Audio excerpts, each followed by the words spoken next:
Hola, soy Marcelo Sumarriba, profesor de la Facultad de Artes Liberales de la Universidad Adolfo Ibáñez. En esta oportunidad vamos a hablar sobre la enciclopedia, el principal símbolo de la ilustración. Para algunos autores no debiera hablarse de la ilustración, sino que de las ilustraciones en plural, ya que no fue un solo movimiento intelectual y tampoco hubo una sola forma de ilustración, sino que hubo diversos tipos de ilustraciones. En muchos países de Europa, no solo en Francia, como comúnmente se cree, sino que también en Holanda, Escocia, Alemania, Italia, etc. Por otra parte, entre estas distintas versiones de la ilustración también hubo diferencias. La principal de ellas se puede resumir de la siguiente forma. En un extremo tenemos lo que se llamó la ilustración radical, que propone cambiar de raíz las instituciones y la forma de vida según un modelo racional. Frente a esta versión radical, existió una ilustración de carácter más moderada, que consideraba que debían hacerse cambios, pero que estos cambios fueran graduales, y que las instituciones y estructuras existentes podían mantenerse con algunas modificaciones. Ambas formas de ilustración, tanto la ilustración radical como la ilustración moderada, se opusieron a la situación existente, ya sea en instituciones políticas, sociales y religiosas, pero al mismo tiempo se opusieron entre sí. Las dos encontraron oposición en la Iglesia y el gobierno monárquico, quienes vieron desafiadas las principales bases de su poder. Claro que el rechazo que recibió la ilustración radical fue más fuerte que el que recibió la ilustración moderada. A pesar de todas estas diferencias y variantes que hubo de ilustración en Europa, podríamos decir que hubo un símbolo común que sirvió para todas. Este símbolo, que también fue el lugar donde se reunieron muchas de las ideas de la ilustración, fue la enciclopedia. La enciclopedia es un tipo de libro que se inventó en el siglo XVIII y que hoy, gracias a Internet, ha caído en desuso, o mejor dicho, se ha transformado en algo diferente. Es importante, porque uno de los principios que tiene la más grande enciclopedia popular de nuestros días, Wikipedia, es el mismo que inspiró a los sabios del pasado.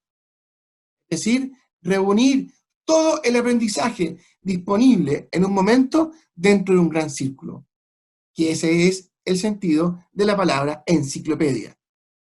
La principal diferencia, eso sí, que hay entre Wikipedia y las enciclopedias del pasado es que Wikipedia es construida por todos en teoría o por sus propios lectores, mientras que las antiguas enciclopedias eran el trabajo de algunos expertos y no necesariamente de quienes la leían. La más famosa e importante de las enciclopedias del siglo XVIII, y que no fue la primera de ellas, la escribieron un grupo de filósofos europeos liderados y reunidos por Denis Diderot, uno de los autores y representantes más importantes de su tiempo. Diderot era de origen humilde, era hijo de un cuchillero, un fabricante de cuchillos, y de origen provinciano también. Se había educado a sí mismo, dirigió este proyecto y reunió a un importante grupo de escritores para que explicaran todo el conocimiento disponible desde un punto de vista ilustrado, es decir, desde un punto de vista estrictamente racional y crítico de las instituciones y de las formas existentes hasta el momento. Lo importante aquí es que se trató de una gran variedad de temas. Diderot decidió que los temas que iban a incorporarse en esta enciclopedia iban a ser completamente diversos. El principal aliado que tuvo Diderot en esto fue D'Alembert, uno de los matemáticos más importantes de su tiempo. Entre los dos se demoraron casi 25 años en terminar la publicación de todos los libros que conformaron esta enciclopedia. Como ustedes se imaginarán, se trató de toda una proeza. Como les decía recién, la enciclopedia cubrió una gran variedad de temas. Y esto es algo que se anuncia en el mismo título de estos libros. Era Diccionario Razonado de Materias, Artes, Ciencias y Oficios. Y tal como su nombre lo indica, los libros que constituyeron la enciclopedia abarcaron, por una parte, las ideas avanzadas de la Ilustración sobre el hombre, la naturaleza, la política y la sociedad, pero también sobre las artes, que era como entonces se llamaba a la industria, y lo que en ese tiempo se conocían como las ciencias útiles, es decir, la química, la botánica, las matemáticas, etc. Diderot, entonces, no solo reunió a especialistas entre sus amigos filósofos de toda Europa, sino que también él mismo personalmente visitó los talleres de artesanos e industriales y reunió mucha información sobre los distintos oficios, como el que, por ejemplo, practicaba su padre, que quiero, y las distintas innovaciones tecnológicas que se estaban aplicando en ese tiempo. Lo que, si ustedes piensan, es muy importante, porque en esa época estaba comenzando recién el proceso que se conoció más tarde como la Revolución Industrial. Esta amplia variedad de temas que tenía la enciclopedia nos da una pista importante sobre la Ilustración. Los filósofos de entonces no solo se ocupaban de pensar cosas abstractas, sino que también sobre la ciencia y la industria, que eran bastante prácticas, como ustedes ven. Esto debiera llevarnos haciendo la siguiente pregunta. ¿En qué momento el conocimiento humano se separó en territorios distintos? El punto que hoy, por ejemplo, en la actualidad, un filósofo y un ingeniero vivan prácticamente en mundos paralelos. Para la Ilustración, todo el conocimiento humano, en cambio, estaba integrado, reunido en un libro, como por ejemplo la enciclopedia, que no distinguía entre lo que se podía considerar como un saber elevado y un conocimiento más bajo, entre conocimientos prácticos y conocimientos inútiles. Este proyecto, que reunía todo el saber al mismo tiempo, pretendía que éste llegara a todo el mundo. En teoría, porque la verdad es que estos libros eran bastante caros. Tenían ilustraciones muy caras, abundantes páginas con dibujos, grabados.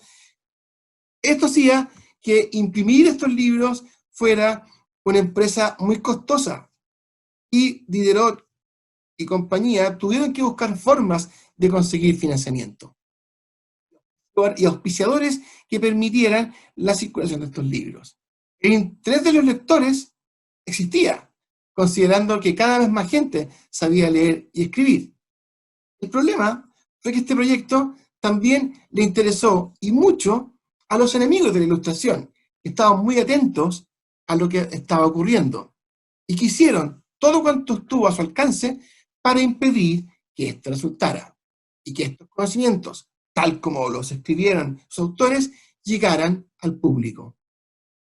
Pero Diderot y compañía no eran espíritus débiles, y entre ellos y sus opositores se desató una verdadera batalla que duró décadas. Finalmente fueron los filósofos quienes ganaron a la censura y al control de la libertad de expresión que ejercieron la Iglesia y el gobierno, consiguiendo que sus más de 20 volúmenes llegaran a la imprenta con todas esas páginas ilustradas, etc. La enciclopedia llegó incluso a Chile, a fines del siglo XVIII, cuando la trajo desde Europa, camuflada como un libro religioso, un personaje curioso de la época colonial chilena, llamado José Antonio de Rojas.